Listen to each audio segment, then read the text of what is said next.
Hi everyone, welcome back to another Drift Car JP video. Today I'm going to show you how to do a service, like just a basic service on a 2010 Mitsubishi Colt Ralliart. Now what you're going to need for your service for this one is some oil. Penrite recommends HPR5 for these.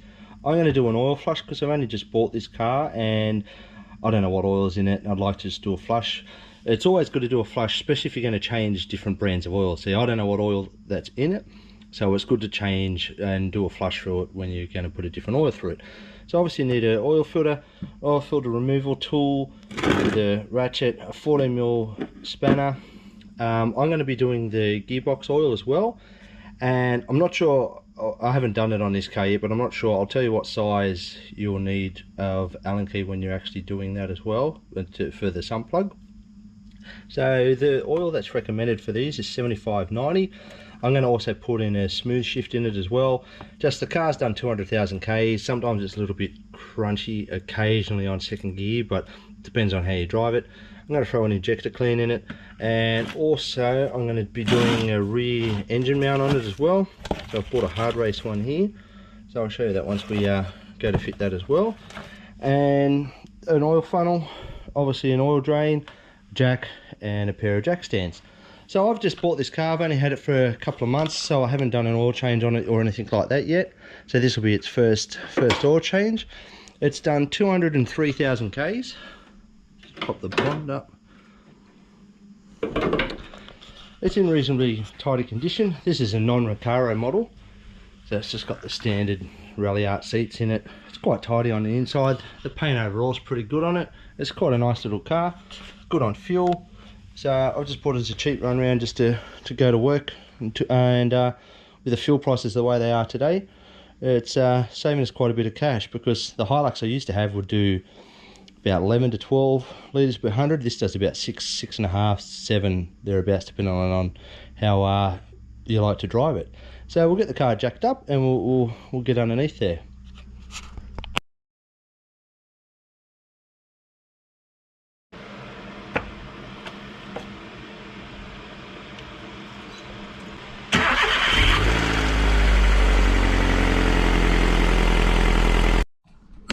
Okay, so I've had that running for about 15 minutes now. It's nice and hot. You need the oil flush to work its way around the engine. So what I like to do is I just take the cap off and just hit it up, grab the dipstick and just leave it up like that. Now once you've got the car up, it's a good time to sort of have a look around, have a look down under here, make sure there's no coolant leaks. So have a look down the bottom of your radiator hose there, check across the bottom of the hose there. You'll be able to see, because they've got splash trays on them, if you can see in the splash tray you've got a bunch of white powdery looking stuff, which is dried up coolant, you'll know you've got a bit of a leak. So also come and check up here, check your brake fluid level. It's a bit hard to see on this one. This one looks like it's been changed pretty recently, so the fluid's quite clear. So if it's looking quite dark, you might want to look at doing a brake fluid flush on it. Check all your belts. It's probably easier on this to check out from underneath. So you can check your alternator belt there, check your AC belt there. Now the way to check your belts, you have to kind of look from underneath, which we might jump under there and I'll show you it a little bit better. But if the belts have got any sort of significant amount of cracking in them, like in this on the outside, but it's more so the inside of the belt. So if you can twist the belt around like that, you might be able to see if there's all cracks across the bottom side of the belt there, you'll need to replace the belts. And then everything else is just a visual check over. Check your coolant level in your reservoir, make sure that's topped up. Check your battery, make sure there's not a huge amount of corrosion on the terminals or anything like that, and we'll jump underneath the car. Okay, so now we're underneath the car. It's a good time. We always like to drain your oil first, and it gives you time to go and check everything. So there's your oil filter located right there. So it's in a very easy spot to get to on these, which is great. So you'll need your 14mm spanner.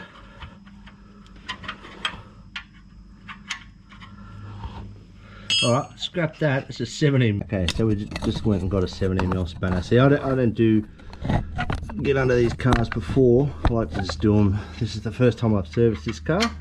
So it's obviously got a 70mm instead of a 14, which it kind of looked like when I had a quick look underneath. It looked like it had a 14mm, but obviously not. Now, when you've draining the oil hot, and after doing an oil flush, it's good to sort of keep the pan up a little bit higher like this, because the oil is going to probably splash when you first drop it. and it will actually come out quite quickly because when it's got the oil flush in it, it's actually thinning out the oil so it can flush all the crap out of the engine that hasn't necessarily been flushed out once before. So you can allow that to drain. That'll drain for a good sort of 20 minutes, half an hour. Just might as well leave that. We'll go and do some other jobs. I'll grab the oil filter tool and we'll drop the oil filter off it as well. Okay, so it's hard if you haven't got an oil filter claw. Sometimes it's best just to go to Super Cheap Auto and buy yourself one. You'll find this is quite easy to undo. This one's not even that tight, but sometimes you get some ones that are just extremely tight, and you're just going to fight all day for a $30 oil filter tool, which I think they're even cheaper than that, probably $25 oil filter tool. You save yourself a lot of headache. So with the oil filter, what I like to do is just undo it until it starts running out like that, and then just leave it and we'll go do something else. We'll go and check the brakes. Right, while you're underneath here, it's a good time to do a quick visual check underneath the car. Okay, so while you're under here, you want to check underneath your turbo here. Make sure there's no exhaust leaks or excessive oil leaks or anything like that up underneath here. So you can check, see mine's had an aftermarket downpipe put on it. It's got a high flow cat on it as well, but the rest of the exhaust is pretty stock.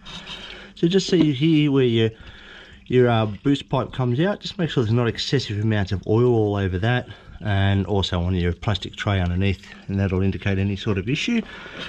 So while we're on here, you want to check your AC belt. So it's a bit easy to be able to see from under here. It's a bit hard to get the camera in there to show you what I can see, but you just want to just check the top side of that belt there. I know it's very hard to get the camera in there to see what we're pointing at, but also check your AC compressor. Make sure there's no green liquid. Generally it's the dye in it that's leaking out if there's a slight leak in your AC compressor. And also just have a look underneath here, check your CV boots. So there's your CV boot there. Make sure there's no splits in it. Check the inner and outer one. So your outer one there as well. Make sure they're all good, there's no splits in them or anything like that. Same with the other side, just do exactly the same on this side. So you want to have a look, make sure that boot's not split, and that boot there as well. If none of them got any splits in them, your CVs are good. And also obviously check your gearbox, check your slave cylinder as well. Make sure there's no fluid coming out of your slave cylinder. This is just water on mine. Now this is the engine mount that we're going to be replacing on it. Mine's slightly worn, it's got quite a bit of movement when you get on and off the accelerator. So it's probably more likely the bush inside here is worn, but it's probably not too bad. I'm just a bit fussy. I just can feel it like it's sort of, the engine rocks a fair bit back and forth when you're getting on and off boost sort of thing. So, but underneath this thing looks pretty good. It hasn't sort of had too hard of a life by the looks of it. It's got a bit of a dent in the bottom of the sump there, whereas obviously someone's run over something. But for 200,000 Ks, it's looking pretty good. So we'll let that oil drain. We're going to get the wheel off and I'll show you how to check the brakes.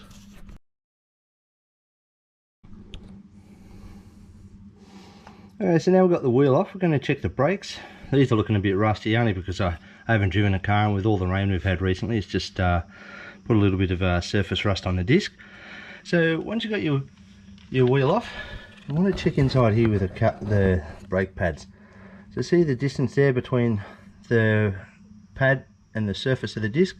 We've got about probably 6 or 7 mil there. So these pads are pretty good. These don't need to be replaced. And another way you want to come and check is just check the inside pad there as well. So the inside pad's got about the same. It's got about 7 or 8 mil there on that edge there. So these have only just been recently replaced. Now the reason you want to check both sides when you check your brake pads is because these are slides here. Now your brake caliper slides back and forth, so when you hit the brakes, the piston here pushes in and it pulls the caliper that way, so it locks on the outer pad as well. So the reason you want to check is sometimes that these seize up, the grease in them goes off, and what you'll find is you'll find either the inside pad or the outside pad is really worn. So basically the brakes have just been working on the inside pad, not the outside pad, just because the caliper's stuck in one position. So once you've checked that, you want to just get your discs, feel across the front of the discs here. Make sure there's not a huge lip on this edge. Same on the inside. So these are quite square. These have probably obviously been replaced at some point in their life. So, but if you've got quite a big lip here, you probably look at needing to replace your discs. So while you've also got the wheel off, just check around the top of your shock. Just put your hand in there, make sure it's not wet. Also here, if this looks wet here, your shocks are obviously leaking. Check your brake lines, make sure they're all pliable and nice and flexible. Make sure they're not all hard, make sure there's no cracking or any splits or anything like that in the rubber lines. This is your ABS line, so you don't. Also check the back side of your brake line as well, make sure that's not got any sort of splits and stuff like that in as well. While you're on here, I'll get my torch so you can see. On your steering rack, you want to make sure there's no splits in this boot on the steering rack. So if this boot's split, what it causes is dust gets into the slides on your power steering, and it'll actually wreck the seal. So you want to make sure that this is always intact, this boot, and if you see any splits in it, you'll need to replace it. So also check your tie rod ends, make sure these aren't really loose or any knocking or anything like that. Once you put the wheel on, I'll show you how to check the hubs and the lower ball joint as well. Now while you've got the wheel off, I'm not going to rotate the tyres today because these are better quality tyres that are on the front than on the back. But the reason you want to rotate your tyres, if you start to see a huge amount of rounding in the tyres, like these are reasonably flat across the top there. Obviously they're starting to taper off and camber off on the sides there, but that's normal. But if you're seeing an excessive amount of roll across the tyre, it's good to rotate your tyres from front to back. So from what I've checked in the front here, just apply the same theory to the back. Check the brake pads exactly the same. Check your lines, check your shocks. Obviously you can't check your other boots and there's no CVs in the back. And yeah, well, now once you've got your wheel back on, this is when you want to check for lower ball joint and also playing your tie rod ends. So what you want to do is grab the bottom of the wheel and pull out and push in on the top. So you want to just rock the wheel as hard as you can, up and down, and also go side to side. But you only want to go just a little bit side to side. If you start to feel any type of knocking sound, that'll indicate that your tie rod ends are worn. This is pretty good. This thing hasn't got any sort of play in it, sort of thing. So yeah, it looks like I said, it's been pretty well looked after, this thing. So yeah, it just needs a bit of good clean with all the rain recently. Also, if you're looking to do a timing belt on one of these, my next video I'll be doing a timing belt on this. I'm just sort of waiting on overnight parts from Japan. They haven't turned up yet. So if you watch this video, you want to do some other stuff on your Colt, there'll be a bunch of other videos coming up because I'm not planning to sell this anytime soon. So the next job, I'm going to do a timing belt on it, and we might do some mods to it, might do a few other things to it, but mostly just how-to videos, and I might do a review on the car itself. So okay, we've had the oil draining for a fair while now, and the oil filter stopped dripping. You're still going to get some of it on your hands, but time to undo the oil filter, let the rest of it drain off.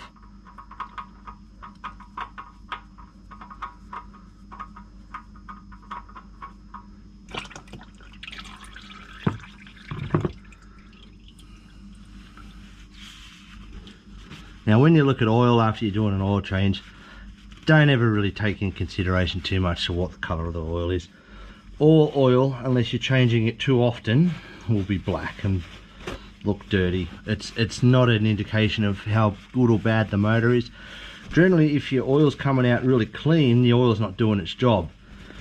So you want the oil to be dirty when it comes out, because you know it's done its job. It's taken all the dirt and crap out of the engine. It's all in the filter and in the oil. So now we've got the oil filter off, it's a good time just wipe the base of where the oil filter mounts.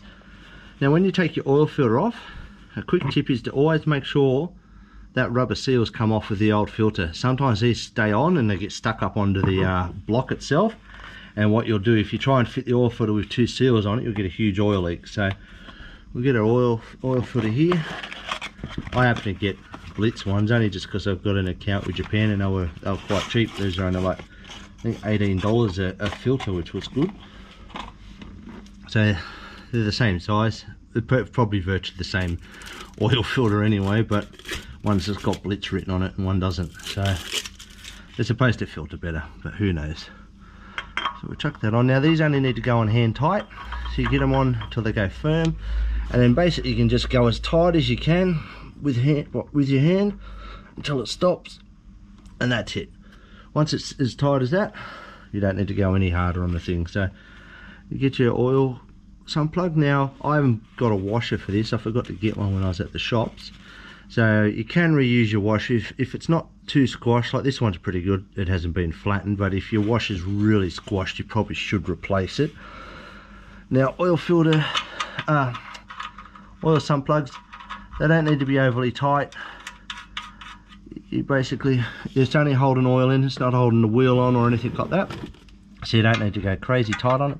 So what I do is just get it till it's firm, so that's fairly firm, and then go about another quarter of a turn, if that, and that's it.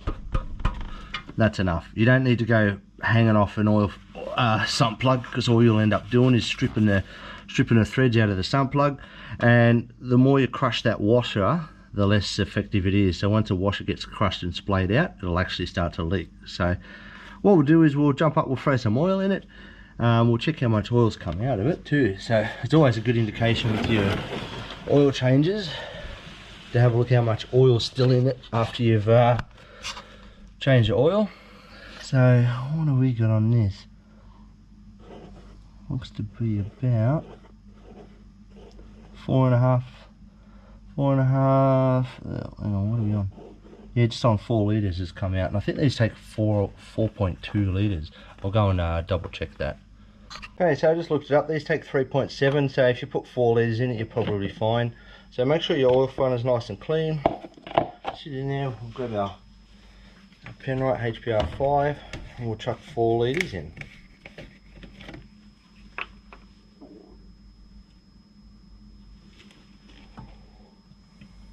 Okay, so that's 4 litres, so we'll just take our funnel out, sit on our rag and chuck our oil cap on.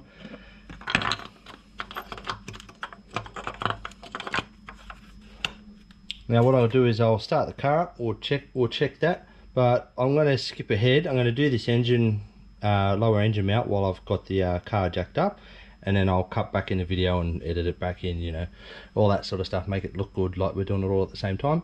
But that's what I'm going to do now.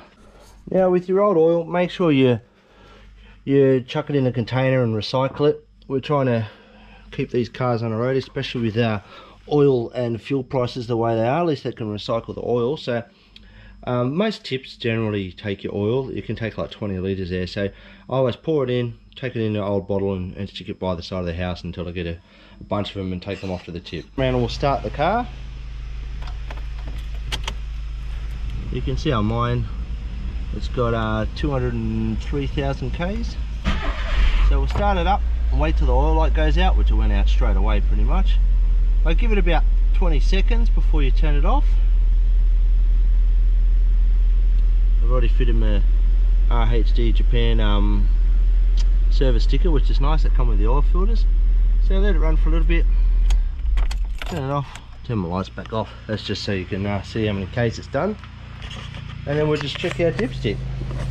So make sure you get a clean rag, wipe your stick clean. Now here's a tip for people: if you've bought a Rally Colt, now if your oil dipstick looks as clean as what this is, that's a good indication that the car's had a good service life. If it's dark and tarnished, it means the engine's not in the best condition and hasn't been serviced regularly. So just chuck it in, pull it out. Right, we're just spot on. We're just above the line there, which that doesn't matter as long as you're only a little bit above the line, like 2 or 3 mil. If you're super high up, then you'll have to drain. Okay, now this part I'm going to do is this engine mount. So it's a hardrace one. It's good. I like it when it comes with a sticker. I hate getting expensive parts and there's no stickers. So all it is just a slightly hard and reinforced rubber on it with a hardrace sticker on it, painted blue. Looks lovely. It actually, because I'm going to be doing the gearbox fluid, it's actually a good time to do this all at the same time, just because the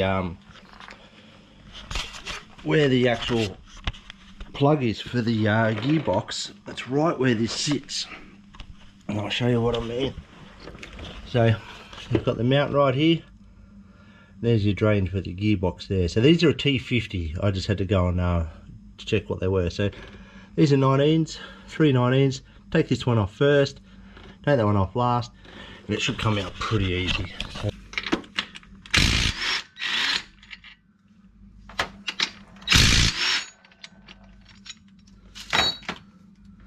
now you can see there's quite a bit of movement in that. So obviously that rubber's reasonably soft. You've got to think it's probably done 200,000 Ks.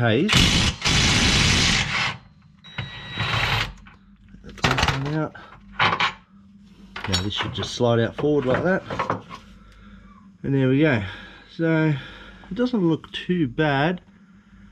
Got a fair bit of wear just on that part. There's nothing actually broken on. Oh, actually there it is. So it's actually broken through that part there on the bush.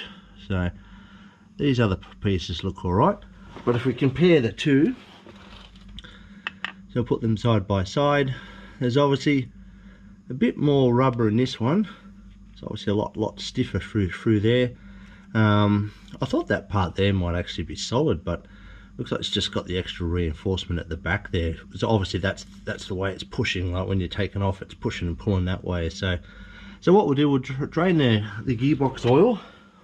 Okay, so what we're going to do now, we're going to do the gearbox oil. Now this is your drain. Now your filler is on the back side. I'll move the camera around in a second. But a tip before you ever do your gearbox fluid is always make sure you can undo the top plug first. Don't undo the bottom plug, drain it all out, and then you realise the top plug's stripped or it's rounded off or whatever like that. Do the top one, undo the top one first, then do the bottom one. Okay, so this one's a bit of a pain to get to. Get that torch in there. You can see the drain plug up there. So what I'm going to have to do is put a 10mm on it. Okay, we finally got that out. I wasn't even able to film it. It was in such a bad spot to get to. So what I ended up having to use is a T50 on a 3/8 ratchet. So there's a little T50 piece there, and have it up the back of the gearbox. I don't think it's a very home user friendly job to do. It's a bit hard to explain and get to, but I managed to get it off for the purpose of the video. But there's no way you can get like an extension on it because the engine cross member sort of comes across in your way. Now gladly I've changed that. Look at the colour of that oil already coming out. So I wouldn't mind betting this has probably been filled up from above prior, not actually filled up from underneath. So what you can do is you can take the gear shifter out and fill it up that way. So we'll get this bottom plug off and we'll let that drain.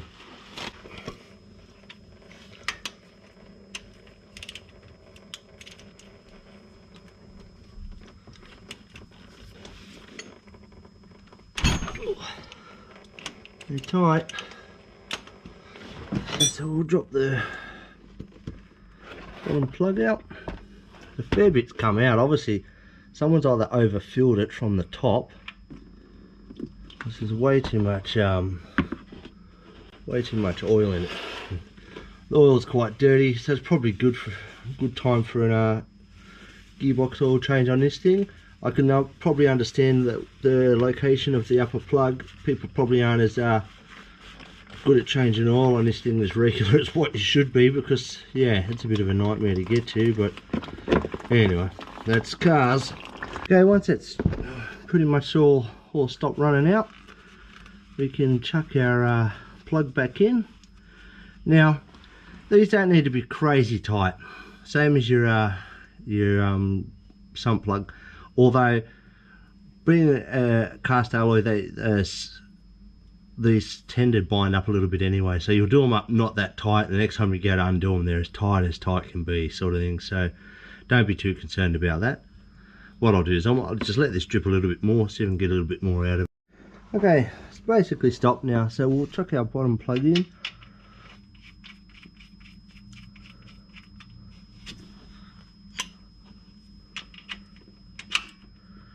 Like I said, so don't go overboard, just get it firm. Just give it a little nip. I reckon these, you're probably best off, the car's getting old and these are starting to get a bit chewed out like they are. It's probably a good thing just to order either some bolt ones or some Allen key ones or something else to get rid of them. So that'll be my plan. I'll go and order some other new ones for this, and preferably I'll try and get one that's got an actual magnet on it too, so you can kind of check the condition of the gearbox. So we'll move that out of our way, and also our camera. And we'll throw this engine mount in. So the engine mount doesn't need to go any particular way. So look at the other one. So it doesn't matter which way you put it in. They put the sticker there, they should have put it there. As soon as we plonk it in there, we're not going to be able to see it. So we'll just get the back lined up, throw the long bolt in.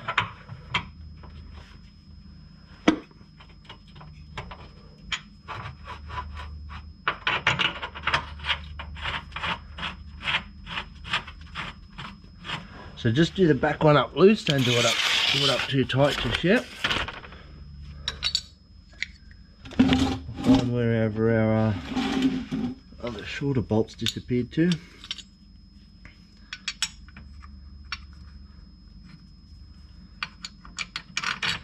Now you might have to just reef on the engine a little bit on this just to get it to line up. I'll just push the engine back a little bit, just because the engine would have moved once you've undone the bolts.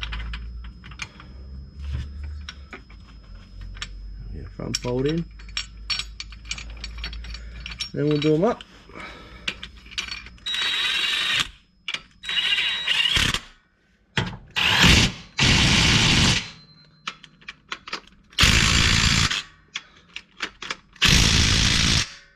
That's it. So engine mount done. Now we're going to go to the fun part and try and put some oil back in this gearbox. So I'll have to go and get my hand pump for that.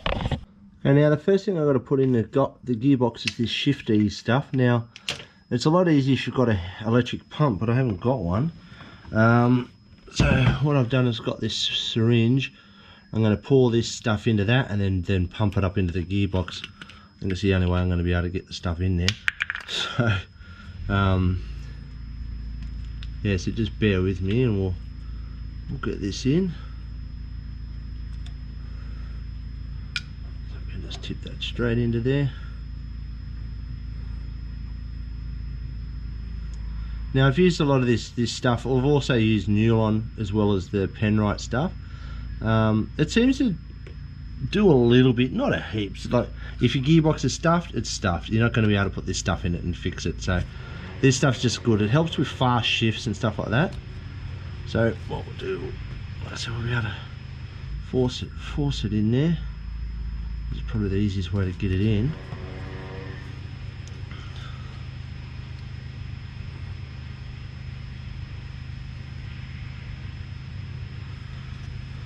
Okay, so I've had to improvise. I've had to make a little hook up just because of the location. There's some plug filler point is, the gearbox filler point is. Right, now we can, so I've just got my pump sitting here on my bottle, and we can start filling the thing up. Some days I think as a mechanic you spend half your day improvising ways to get things to work. So this seems to be working okay. The only trouble is we'll lose a bit of oil once we take this tube out. Now these gearboxes take 1.7 litres, but what you do is you just keep pumping until it starts coming out. So mine's just starting to flow out the top now. A few more pumps, and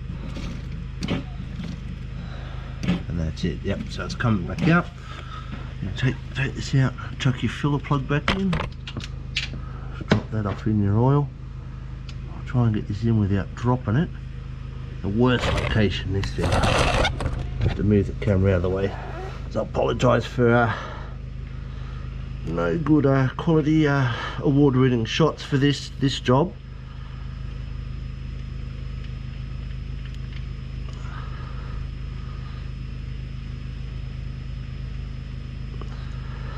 Okay, so we've got the plug back in, two-handed just by the tip of my fingers. Now we can do that up. I'm not obviously going to be able to show you doing it up because it's just the location, it's unfortunately that it's in. This job you probably need to do it about every 40,000 Ks. unless you drive through water or something like that, and especially with all the flooding we've had at the moment in Sydney. So don't do it up overly tight, but like I said, about every 40,000 Ks is a good time to change the gearbox oil. If you're doing track work with your Colt, I'll do it with other cars that I've raced. If you check out other videos on my channel, I'll do it up before and after every race. So it's just oh sorry, not before and after, I should say. I do it after every race, and then after the next race I do it again. So every time I race the car, I'll change the gearbox oil, and also use the Nylon or the Penrite smooth shit. Okay, so now that took pretty much bang on nearly 2 litres, that took, because this is 2.5 litre container. So it's took basically 2 litres to fill that, which is spot on. So that pretty much concludes from underneath the car. Obviously when you're under here, check for your exhaust, make sure there's no holes in your exhaust or any sort of wet spots where it looks like water's been coming out of anywhere like that. But depending on how many Ks you've done, there's a few of these around that have done around 300,000 Ks, so those ones you want to check a little bit harder and a little bit firmer. But at 200,000 K mark, really these cars are pretty good for what they are. They seem to be able to do a lot of Ks without any real issues. So what we'll do is we'll drop the car back down and we'll finish off doing our checks up on top. And the only other jobs you've got left is obviously check your lights on your car, check your tyre pressures, which you can go and do that at a servo. Obviously make sure your tyres aren't worn out, all that sort of stuff. But that pretty much concludes a basic service on your Ralliart Colt. So if you thought this video was helpful, give me a like, give me a subscribe on the channel. Like I said, there'll be some more Colt stuff coming up. I've still got the Skyline, so I still do stuff from time to time on that. And I've got the Mini, but I've sold the black Skyline that's in the video, and I've also sold the black Honda Civic Type R, the FN2. Just because racing was costing me a fortune with 2 kids. There's certain times in your life you just can't afford to do that sort of thing. So this is what I'm focused on at the moment. So the time belt video should be up in the next probably fortnight, I think. I'm hoping to get the rest of the parts. I've got one idler pulley, and that's like literally they haven't got the timing belt or any of the other parts for it, sort of thing. So yeah, so that's your basic service done. I hope this sort of gives you the confidence. This is apart from obviously doing an air filter. Air filters are pretty basic, you know, pop the air filter out and you're done, sort of thing. This is just sort of give you the confidence to do it yourself. If you've got any questions on how to do like anything extra on the car or something you're not sure of, just ask me in the comments section. I reply pretty quickly to the comments on there. And thanks heaps for watching, and we'll see you on the next video. Hopefully there's not such a big gap between the videos. We've just had a few family things going on and stuff like that, and just over Christmas I had COVID, like everybody else has had too. And yeah, we'll keep up the new videos. Cool, thanks for watching, see you next time, bye.